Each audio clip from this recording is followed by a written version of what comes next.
Hello, I'm Bill Bright, here with Steve Douglas.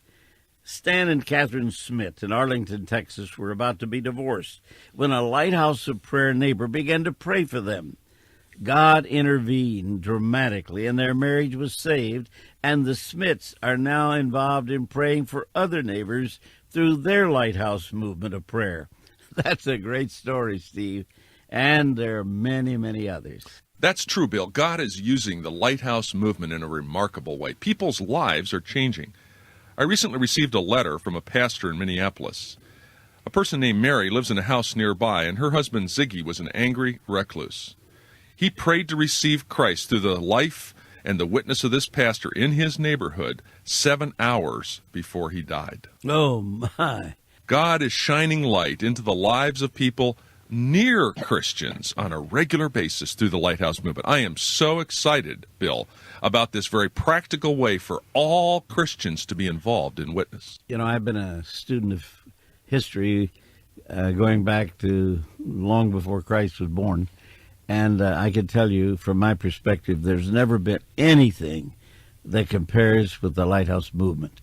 Can you imagine the goal of 6 million lighthouses representing 20 homes each, 120 million homes?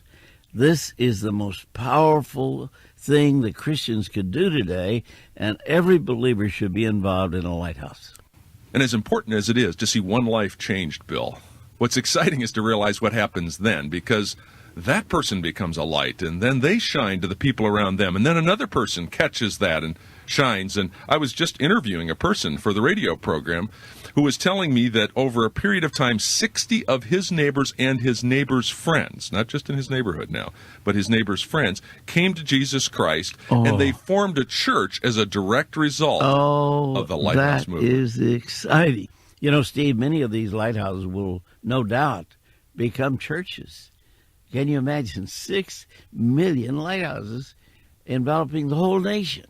And what makes it so easy, Bill, is it's just about prayer, care, and share. So simple. That's right. Anyone can do that. And it leads to evangelism. It enables us to fulfill what our Lord told us to do, take the gospel to our Jerusalem, Judea, Samaria, the uttermost part of the world. And since the United States is so strategic in this moment of history, with only 6% of the world's population, we own over half the world's wealth with all the technology that goes with it and the other benefits. So America at this moment in history is so crucial to the evangelization and discipling of the world. The Lighthouse movement is the key, in my opinion, to all that's happening. And by the way, it was Jesus that said, "Let your light shine, that men may see your good deeds and praise your Father in heaven." Bill, this is not a new strategy. This is not an optional strategy. This is God's strategy to reach the people around the people who already know him. And you remember, Steve, Jesus said, "I am the light of the world. So if you follow me, you'll not stumble in the darkness, but living light will flood your path." And that's what we're talking about, the lighthouse.